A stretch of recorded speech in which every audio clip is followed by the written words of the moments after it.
Regardez cette montagne mythique, le mont Olympe. C'est cette vue qu'ont eue les premiers navigateurs. Moi, j'ai l'impression de remonter le temps lorsque je vois le mont Olympe depuis la mer. Depuis des millénaires, ce massif impressionne les hommes. Dans la mythologie, c'est ici, sur le plus haut sommet de la Grèce, que résident les 12 dieux de l'Olympe. À l'origine, Olympe, littéralement Ololympos, signifierait la toute brillance. Dans l'Iliade et l'Odyssée, Homère loue la clarté et les neiges scintillantes qui habillent éternellement la montagne sacrée.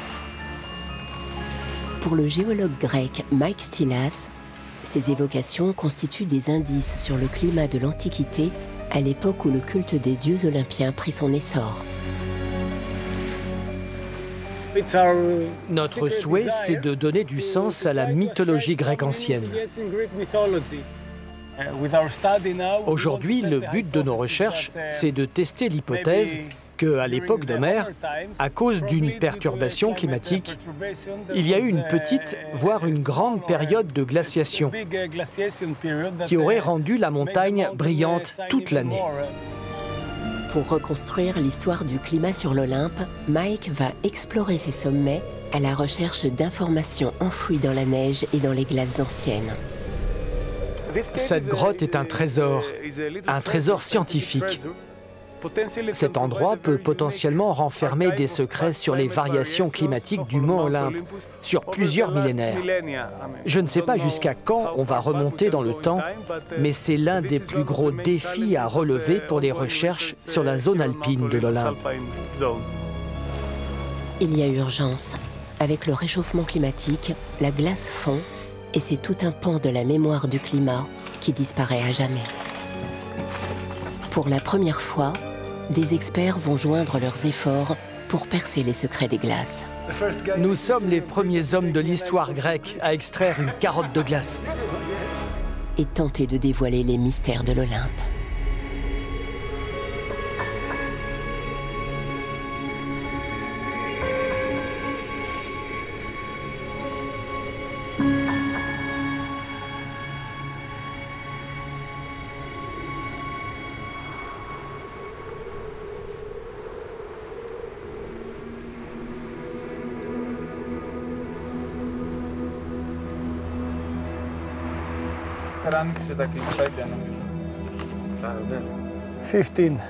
Ça fait 15 kilos. Et je dois encore mettre mes skis, mes chaussures, mes crampons, mon piolet, ma banane et mes flacons. L'ascension qui se prépare en cette fin d'hiver est cruciale. Elle marque le début d'une odyssée scientifique inédite sur le mont Olympe. Premier objectif du chef de mission, récolter de la neige tombée cette saison à 2700 mètres d'altitude. Pour comprendre les glaces du passé, le scientifique doit d'abord sonder les neiges d'aujourd'hui.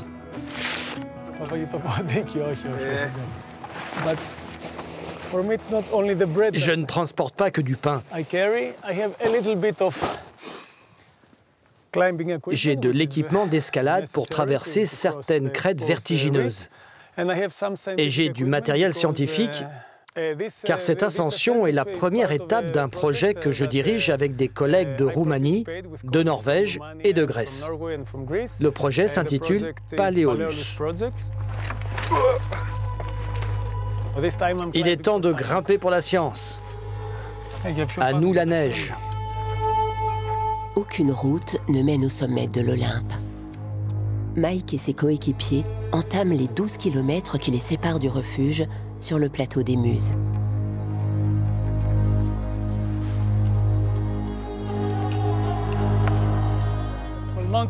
Le mont Olympe est si proche et si loin de la civilisation. L'ascension est très longue et difficile. Malgré tout ce poids, on doit faire 2000 mètres d'élévation verticale. Normalement, les gens le font en 2 jours.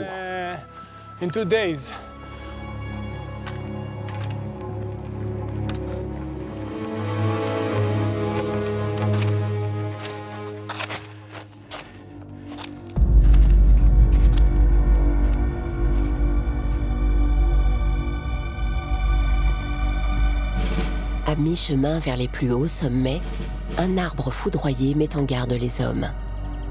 Gare à ceux qui oseraient s'aventurer dans le royaume de Zeus.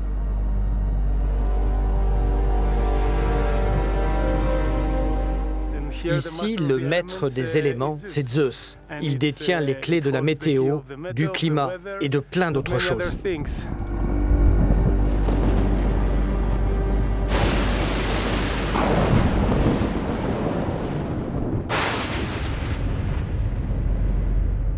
Dans la mythologie, c'est grâce à la foudre que Zeus renverse les titans. Ces géants qui gouvernaient jusqu'alors le monde.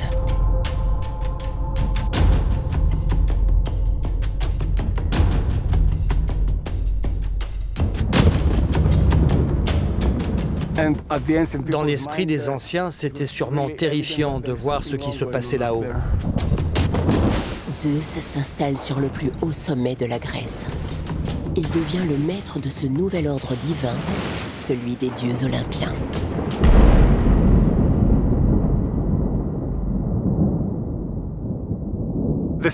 L'explication scientifique est liée à la géomorphologie du mont Olympe.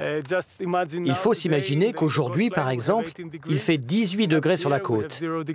Ici, il fait 0. Et au-delà de 2000 mètres, vers les sommets, il fait moins 8 degrés. C'est ce contraste de température sur les pentes de la montagne qui crée ce phénomène unique et qui explique l'activité orageuse très intense sur le mont Olympe. Elle y est plus importante que sur toutes les autres montagnes de la mer Égée.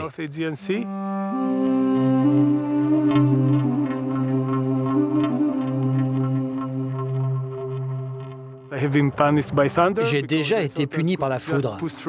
Un jour, j'ai été surpris par un orage violent. Et je me suis entêté à continuer. Et là, j'ai été projeté à la renverse. J'ai abandonné mon sac et j'ai couru dans tous les sens. Et ce n'est pas arrivé qu'une fois. Malheureusement, on n'apprend pas toujours de ses erreurs.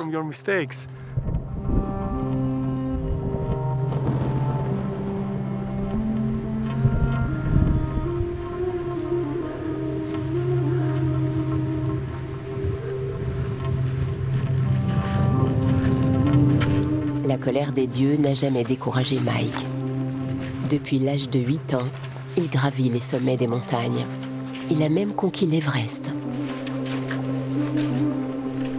Il s'est souvent heurté à la violence des éléments et à la morsure du froid. En Himalaya, les engelures lui ont pris le bout de son nez.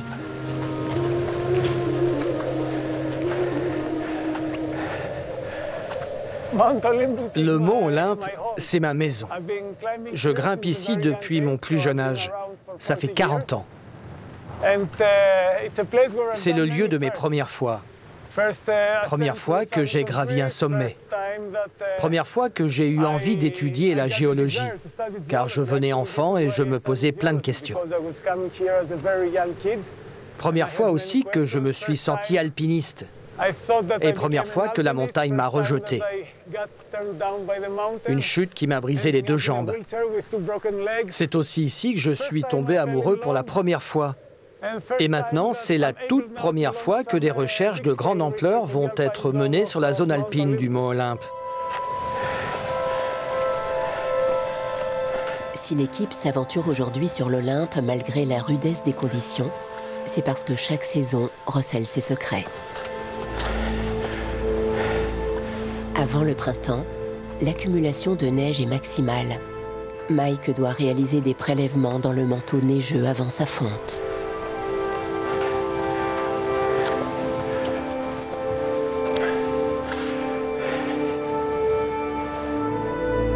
Pour atteindre le plateau des Muses, l'équipe va devoir emprunter une redoutable crête longue de 1400 mètres.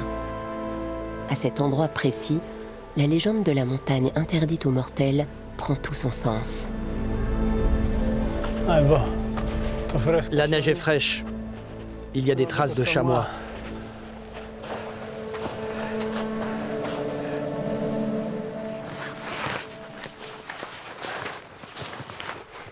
Une fois, c'était très brumeux.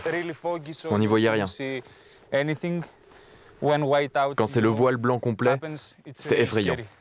Tu peux même pas voir tes pieds. Ça peut vraiment te mettre à rude épreuve.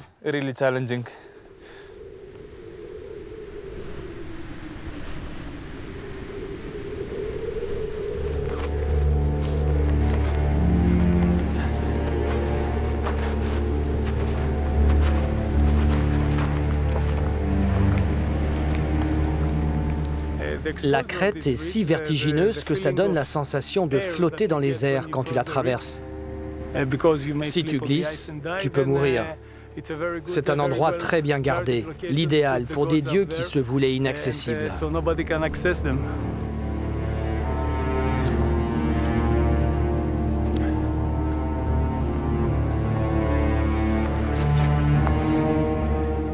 Les gars, faites attention ici.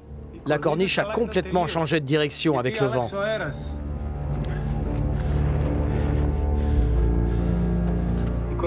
La corniche peut rompre, faites gaffe.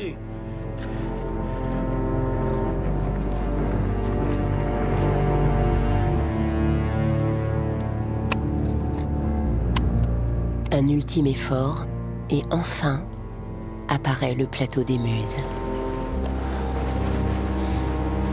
Le soleil verse ses derniers rayons. Les conditions sont polaires.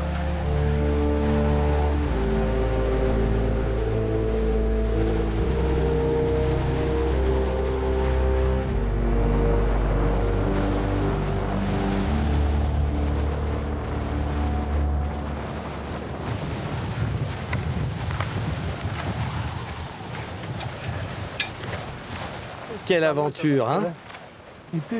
Home sweet home, après une très longue journée.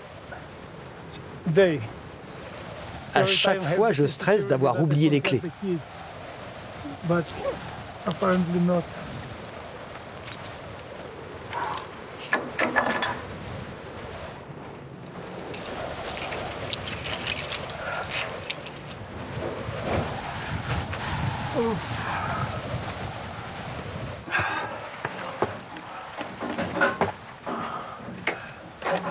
Ok. Bien joué les gars. Ouais, sur la fin, c'était dur. Est-ce qu'il reste du fioul dans le poêle? Il devrait y en avoir. Il faut en remettre. Prends ça, je suis gelé.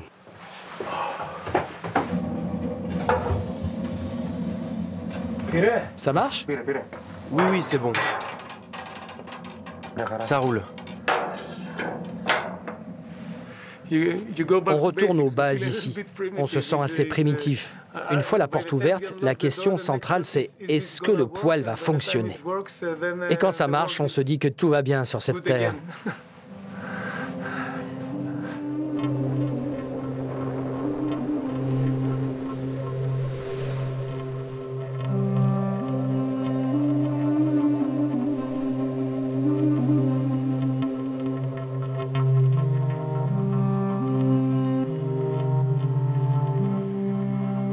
À chaque lever du soleil, l'emblématique trône de Zeus devient le théâtre d'un surprenant phénomène.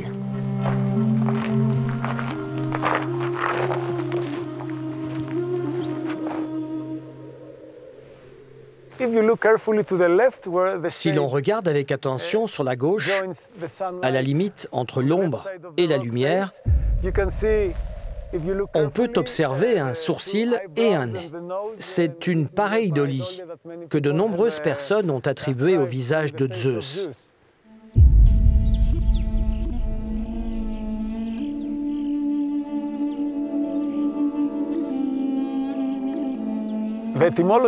L'étymologie du mot pareidolie vient du grec. Para, c'est le parallèle, et idolo, c'est l'image.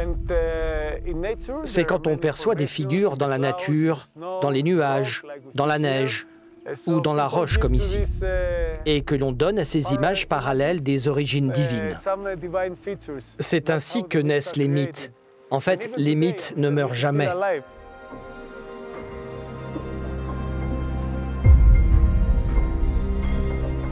Quiconque pose ses yeux sur l'Olympe est saisi par la magie qui opère ici.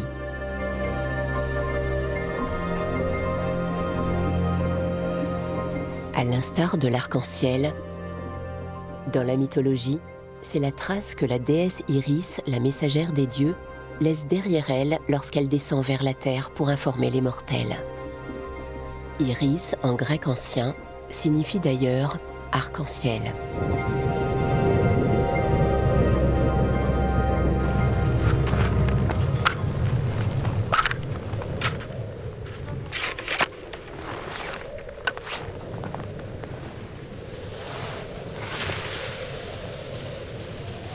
Le plateau des Muses est une curiosité géologique perchée à 2600 mètres au-dessus de la mer, à la croisée des vents.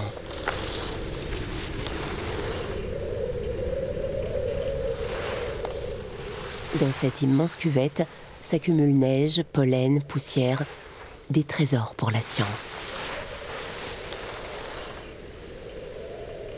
À la fin de la saison, toute cette neige aura disparu et avec elle, de précieuses informations sur les courants aériens, leur intensité, leur origine, ce qu'ils transportent. C'est ici que Mike va réaliser la première phase de prélèvement. Voyons ce que l'hiver nous raconte.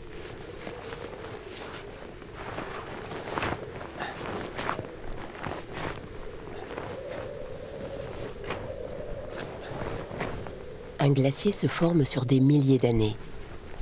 Pour grandir d'à peine quelques millimètres, il faut d'énormes accumulations de neige qui se tassent graduellement.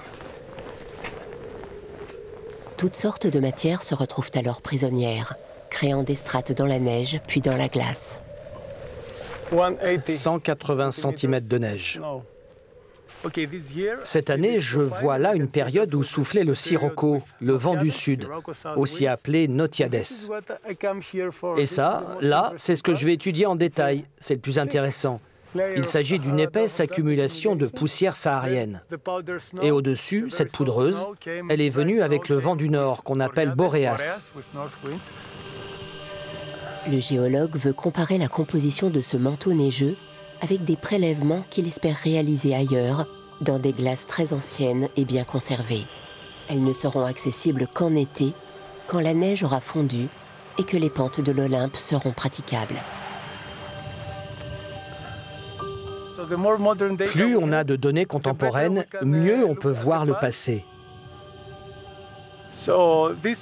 La compilation de ces données modernes, année après année, va nous permettre de comprendre les archives climatiques du passé, telles que les carottes de sédiments prélevées dans le sol ou les carottes de glace.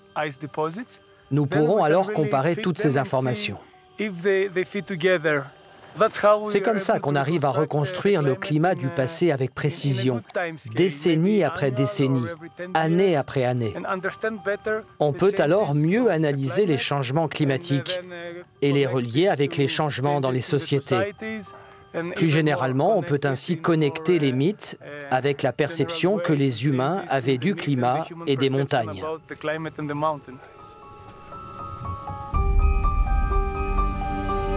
Le projet a été baptisé Paléolus, en hommage au mythe d'Éole, le maître des vents. Dans la mythologie, il apaise l'un ou excite l'autre selon sa volonté. À l'époque antique, navigateurs et savants avaient déjà identifié l'existence d'un régime des vents, variable en force et en direction, selon les lieux, les saisons, le lever ou le coucher du soleil. Ils incarnent des figures essentielles à la navigation et à l'agriculture. Ainsi, Zéphyr, le vent d'ouest, représente la brise printanière, tandis que Boréas, le dieu du vent du nord, enfante la neige.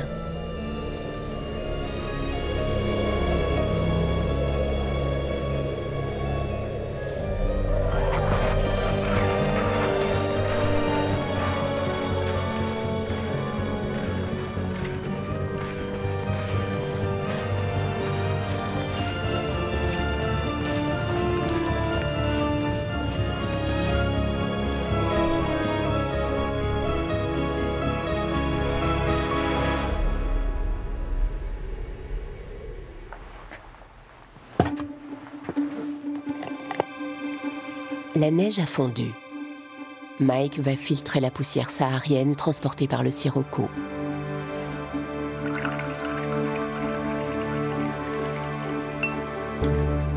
Ok, done.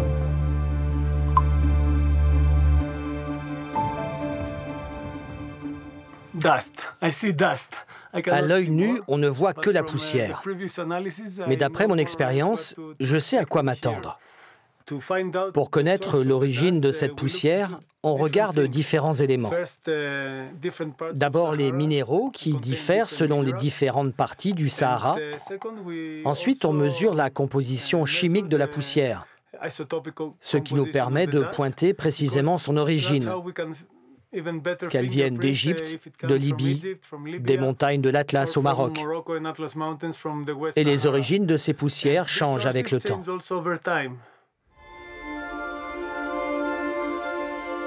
Les analyses seront recoupées avec les données collectées par satellite et permettront de mieux comprendre les cycles du vent sur l'Olympe. Des informations capitales pour la suite du projet.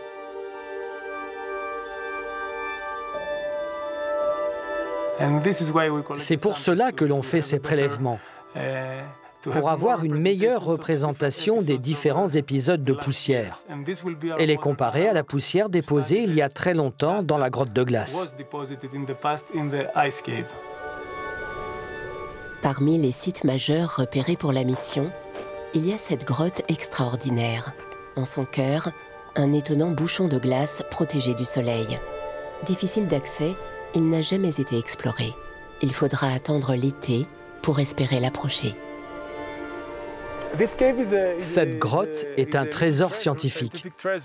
C'est très intéressant car c'est une sorte de conduit qui chaque année reçoit de la neige qui se transforme en glace. Je pense que c'est le seul endroit, en particulier sur ce côté de la montagne, qui pourrait contenir de la glace très ancienne. On ignore la profondeur de ce dépôt de glace, mais je crois que ce site peut potentiellement renfermer des secrets sur les variations climatiques du passé, sur plusieurs millénaires. Je ne sais pas jusqu'à quand on va pouvoir remonter le temps, mais c'est l'un des plus gros défis à relever pour les recherches sur l'Olympe.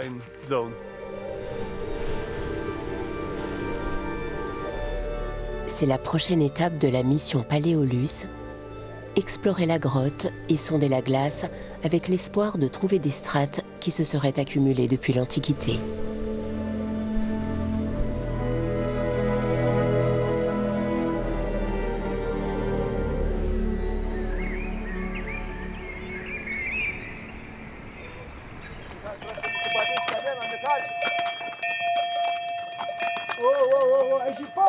Attention, il y a de la glace.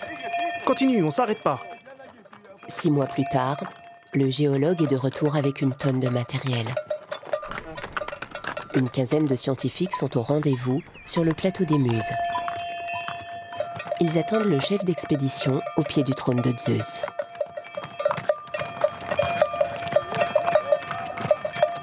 Te voilà. Comment vas-tu, mon frère? Bien, et toi?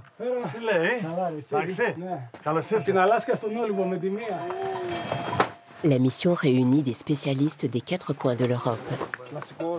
Ils sont spéléologues, archéologues, géologues, tous amis de longue date.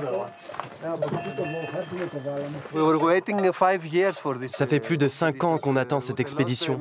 On en a tellement discuté. On est enfin là et on est tellement contents. À l'origine, on pensait être 4 ou 5.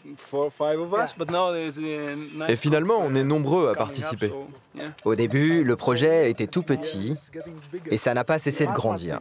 C'est une avalanche de science. Pour moi, c'est bon. Et de ton côté? Mais ça va là. Mais tu voudrais que ça aille où? Il n'y aurait pas un ordre pour passer les arceaux, en dessous, au-dessus? Je pense que oui. On verra bien. À nous tous, on a 10 doctorats en sciences et on n'arrive pas à monter cette tente. On a inventé la démocratie, pas les tentes. Allez, Hercule! Et voilà, bravo!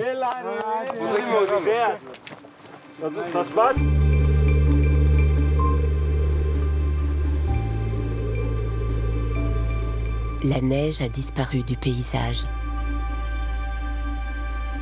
Mais au fond de la grotte, protégé des rayons et de la chaleur du soleil, le dépôt de glace a survécu.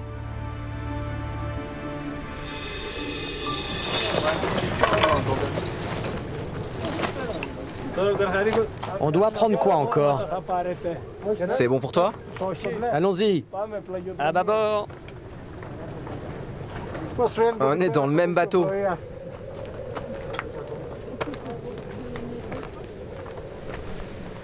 C'est parti. L'approche est délicate, surtout avec un générateur de 70 kg sur le dos et des dizaines de mètres de tubes qui vont servir à forer la glace.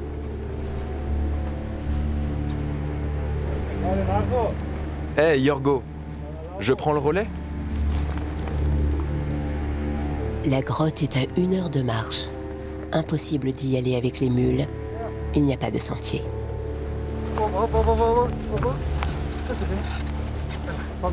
Vas-y. Attends. Tu l'as? C'est par où? Là-haut?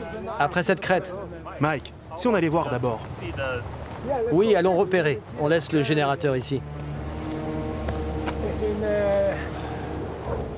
Dans 2 minutes, on sera à l'abri du vent.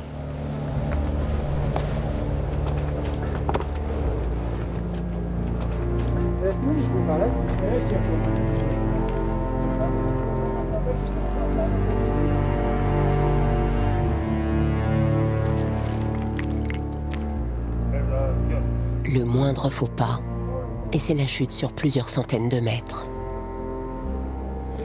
Christo, ça va? T'es coincé?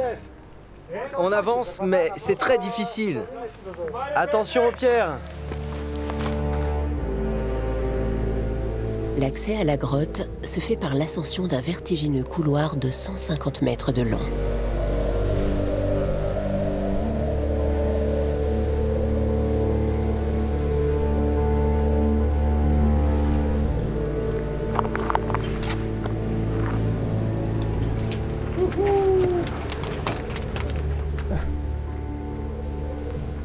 Waouh, c'est super. Je suis scotché. Et je suis heureux. Tout d'abord parce que l'on a publié récemment une théorie scientifique qui se confirme ici. La glace de surface est grignotée par les pluies de juin et par celles de l'été. Et il a beaucoup plu. Donc là, il y a peu de couches de neige récentes. On va facilement pouvoir forer. Même s'il y a un peu de neige en surface, quand on fera le carottage, ce sera plus facile d'atteindre la couche de glace ancienne. C'est super. Tout autour du bouchon de glace, il y a des rimailles, de profondes crevasses qu'ils pourront peut-être explorer. Tiens ça, il faut que j'aille voir de plus près. Il faut estimer les longueurs de corde nécessaires. Eh les gars, juste une seconde. Silence!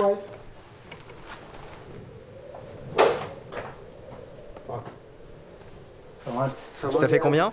C'est dur à dire. La pierre a atterri sur la glace. Lance-en une autre. Comme il y a de la neige tout au fond, on a du mal à bien entendre le bruit de la pierre.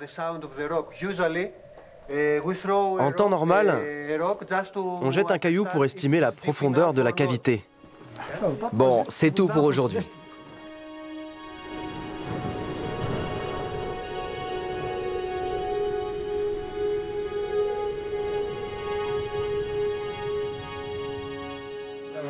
Santé. C'était une grande journée, une belle journée. Jusqu'ici, tout va bien. On est encore en vie. C'était chouette aujourd'hui. Surtout le générateur.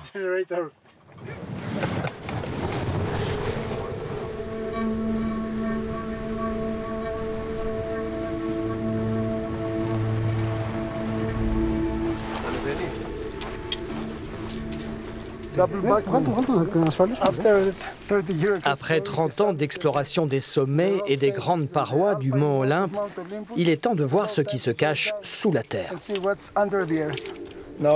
Là, c'est le moment de vérité.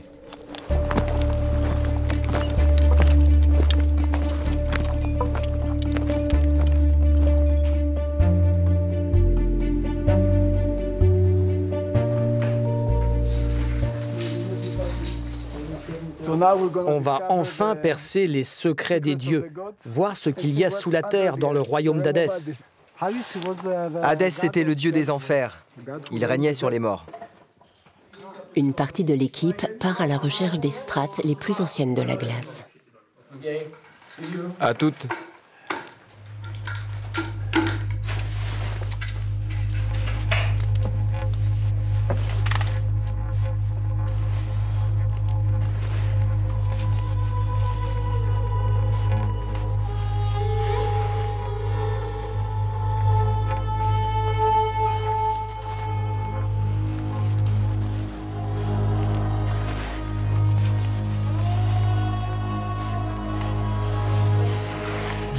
Je passe par la droite?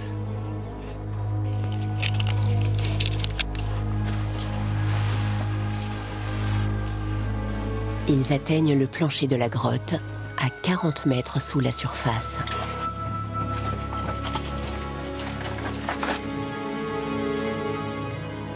Les spéléologues sont inquiets, la glace fond à vue d'œil.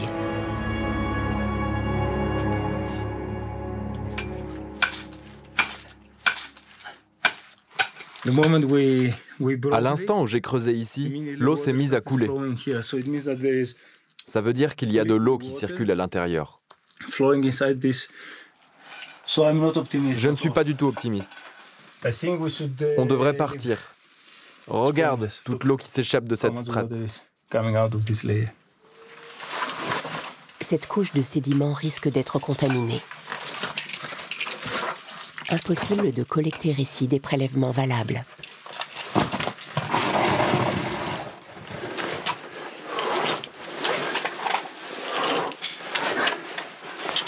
Pour obtenir le maximum de données fiables, rien ne vaut la réalisation d'un carottage au cœur du bloc de glace.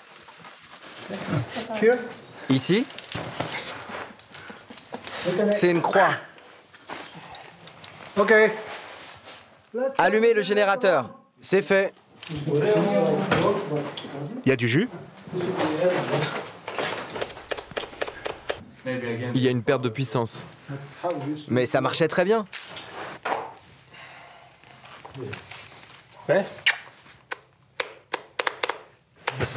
Toujours rien. C'est qui le dieu de l'électricité? Il n'y a personne à prier?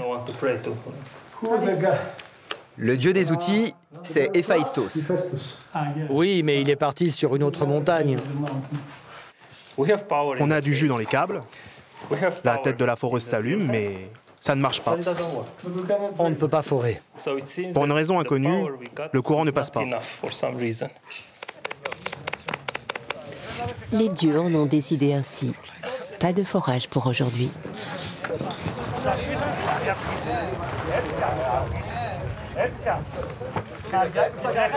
De retour au refuge, Mike reçoit une visite inattendue, celle de Konstantinos Vassilakakos.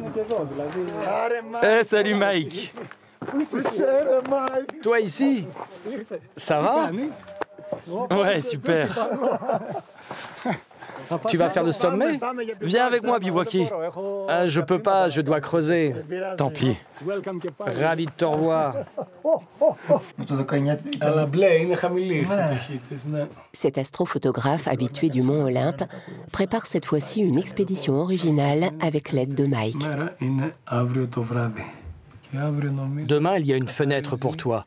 Le ciel va se dégager. Ça va souffler vers l'ouest. Il y aura 20 km/h de vent et après-demain 30 km/h. C'est bien pour faire mes photos.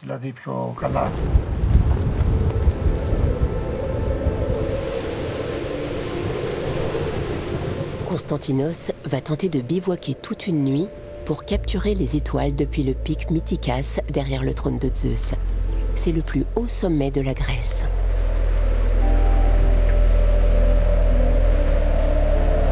Selon Homère, les dieux avaient élu résidence ici, dans les nuages, cachés de la vue des mortels.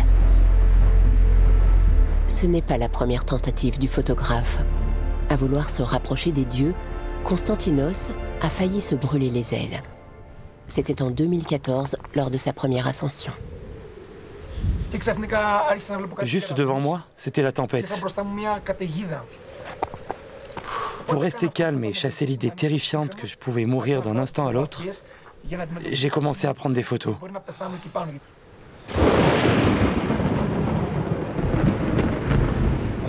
J'ai mis le déclencheur et je me suis installé au sommet avec une torche. Et j'ai capturé cette image unique.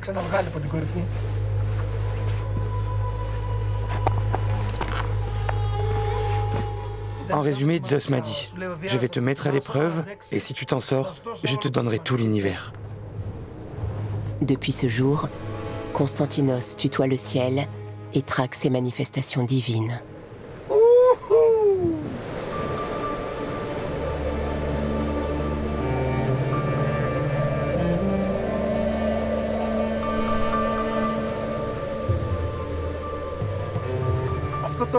Ici, c'est le Panthéon, la maison de tous les dieux. Il n'y a rien de plus haut que moi, mes rêves, mes aspirations et tout ce que j'ai envie de vivre.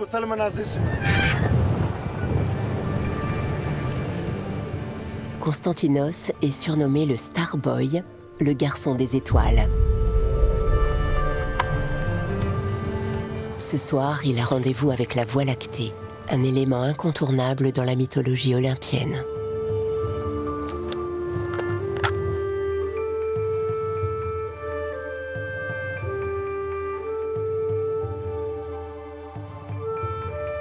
À sa naissance, Hercule, fils illégitime de Zeus, n'est pas immortel. Pour acquérir ses pouvoirs divins, il est placé au sein de la déesse Héra pendant qu'elle sommeille.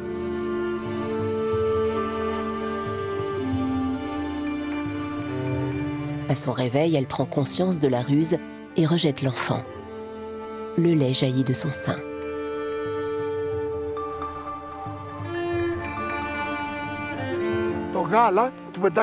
Et le lait tomba sur le ciel. Ainsi est née la Voie lactée. Galaxias, ça signifie le chemin du lait.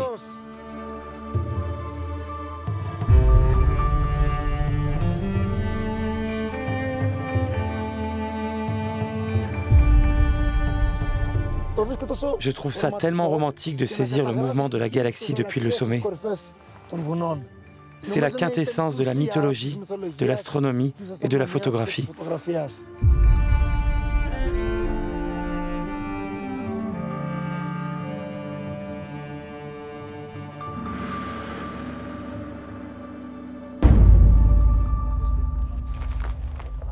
Je modifie le raccord pour voir si le câble est détruit. C'est souvent comme ça sur le terrain. Il faut prévoir l'imprévisible. Que ce soit une tempête, les tentes détruites, la neige qui bouche l'entrée d'une grotte, ou ça. Envoie!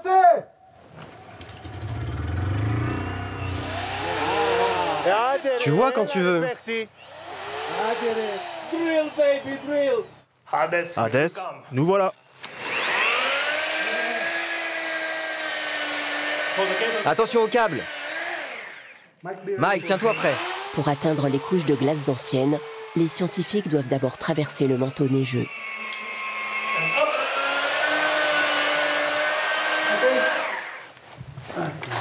Chaque carotte est inspectée par Aurel Persoyou, spécialiste des grottes de glace.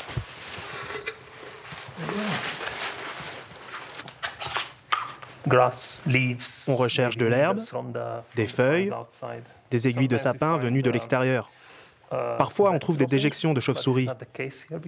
Mais là, il n'y en a pas. Tout ce qui était vivant en dehors de la grotte, c'est bon pour la datation. Les forages s'enchaînent et deviennent de plus en plus difficiles. Plus ils s'enfoncent, plus la tête se coince. Il faut vite la dégager avant qu'elle ne gèle. On pousse et on relève.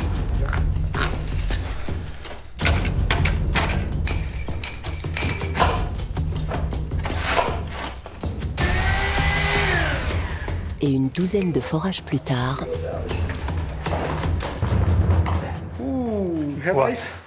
Ça devient bon.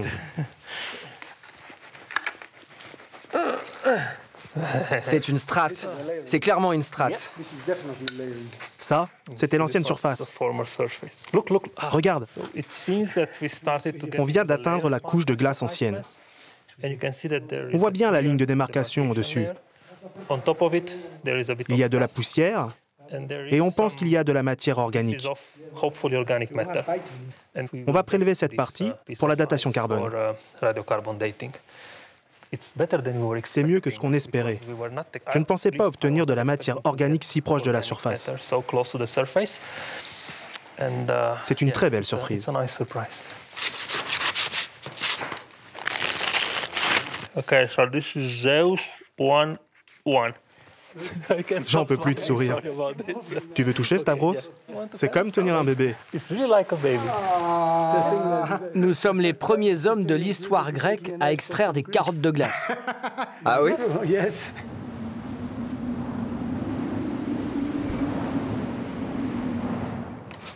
Le temps de l'analyse commence.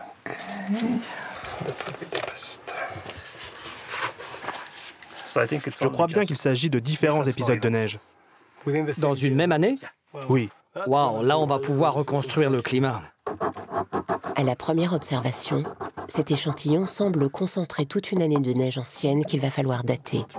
Une aubaine pour les climatologues. C'est encore plus précieux que ce que l'on imaginait. Car d'expérience, la base, c'est une strate pour une année. Mais si dans une même année, on peut distinguer la composition de la neige mois par mois, décembre, mars, avril, on pourra les comparer aux épisodes de poussière saharienne et obtenir ainsi une meilleure résolution du temps que ce que l'on espérait.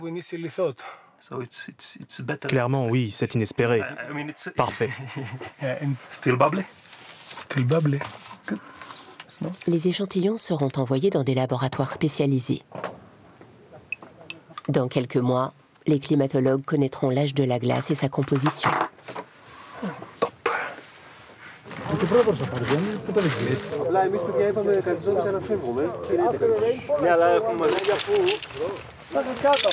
Le dernier jour de l'expédition, l'équipe se lance dans l'ultime étape du projet, l'exploration du versant nord du massif, la vallée la mieux abritée du Soleil.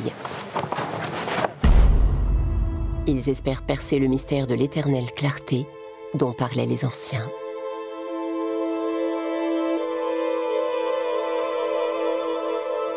L'objectif de la mission aujourd'hui, c'est de découvrir s'il y a des vestiges d'anciens glaciers sur le mont Olympe.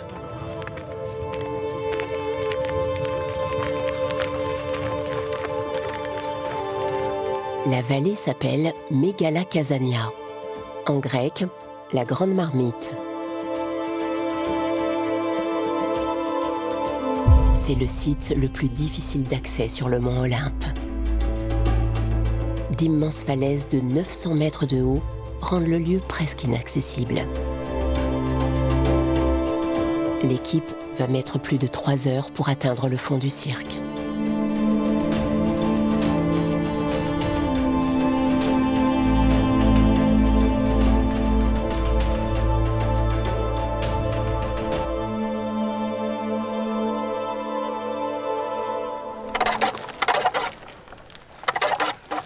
Les scientifiques vont quadriller le terrain avec des câbles électriques. Les câbles sont reliés à des sondes. Ces sondes vont permettre d'identifier, grâce au courant électrique, les différents matériaux qui composent le sous-sol.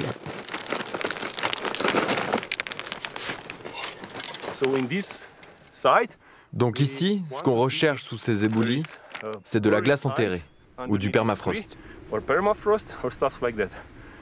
On voit bien qu'il n'y a aucun glacier dans ce cirque. Il n'y a que quelques rares plaques de neiges éternelles. Mais c'est possible que dans ce type d'environnement pierreux, la glace survive des dizaines ou des centaines d'années après la disparition des glaciers. On va bien voir.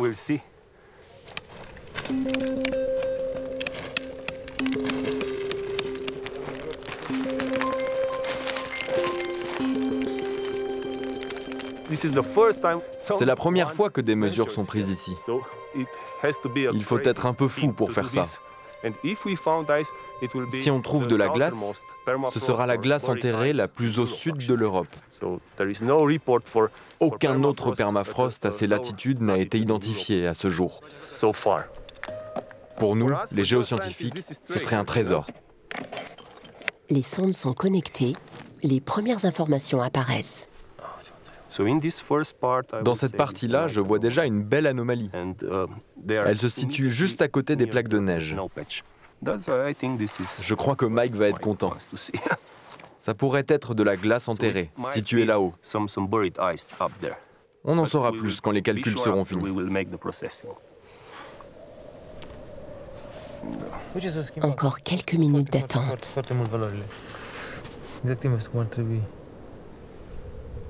De son côté, Mike a repéré une roche qui va révéler de précieuses informations.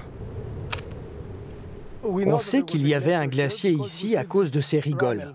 Il n'y a que le ruissellement de l'eau qui peut créer cela. Seul un glacier pouvait apporter des quantités d'eau assez grandes pour éroder la surface comme cela.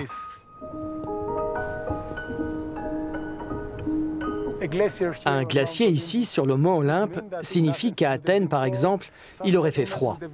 Et certaines colonies auraient été abandonnées car elles ne pouvaient pas résister au froid, même à des altitudes moindres. On essaie de voir s'il y a eu une période de glaciation sur l'Olympe, qui pourrait être en corrélation avec des découvertes archéologiques, des textes anciens et... Mike, tu me reçois? Oui. Mike, il y a de la glace en profondeur. Et il y en a aussi tout proche de la surface. Ce sont de super nouvelles. Oui, c'est exceptionnel. Quelle surprise. C'est parfait. Donc le glacier est encore vivant. Oui, on peut sentir la glace. Ils ont trouvé un glacier. Juste tapis sous les rochers. Il n'a pas complètement disparu. Ça demande un sacré effort pour percer les secrets des dieux. Bon, maintenant, il faut que je commence à creuser pour toucher la glace sacrée de l'Olympe.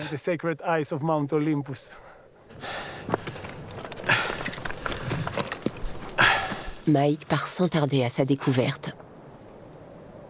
Dissimulé sous une couche fine de cailloux, le glacier se révèle à lui.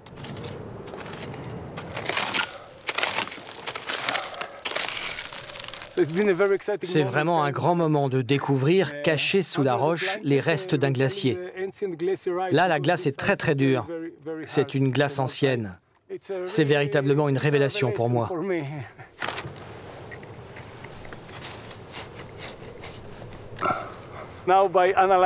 En analysant la composition chimique, on va connaître l'origine de l'eau qui compose cette glace. Vient-elle de Méditerranée, de l'Atlantique? Y a-t-il des poussières dedans? Est-ce uniquement de la glace? Quel âge a-t-elle? Et on pourra comparer ces données avec celles de la grotte.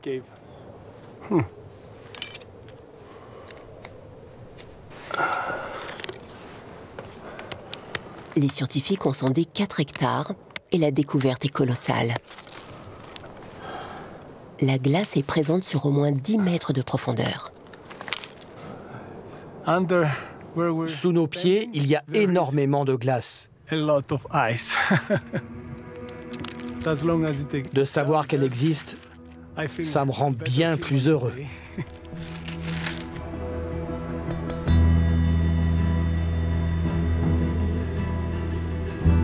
Le mont Olympe brille encore, mais la lumière blanche est cachée sous une couverture. C'est peut-être le dernier acte des dieux. Dans une ultime colère contre les humains, ils ont enterré leurs secrets sous les rochers. Ils ont gardé la glace pour eux et ils ont disparu avec elle. Voilà 2 saisons que le projet a démarré. Paléolus commence à livrer ses résultats et enrichit la base de données déjà connue sur la région. Petit à petit, le puzzle du climat antique se complète et l'histoire de l'Olympe se précise. La science, c'est sans fin. Nous avons pu commencer à dater la glace de la grotte. et la première couche remonte à 500 ans. Ce sont des restes du petit âge de glace. On sait aussi qu'il y a 5000 ans, un changement de l'origine des précipitations a eu lieu. Il y a eu beaucoup plus d'humidité en provenance de la Méditerranée et de la mer Égée. Et cela coïncide avec une période de refroidissement général du climat, qui a graduellement donné naissance à une période de glaciation sur le mont Olympe, que nous avons constatée ici et datée à 2800 ans. C'est aussi le temps du poète Homère et de sa description de la montagne éternellement scintillante. Les populations ont dû être inspirées été comme hiver à la vue de ce tablier blanc.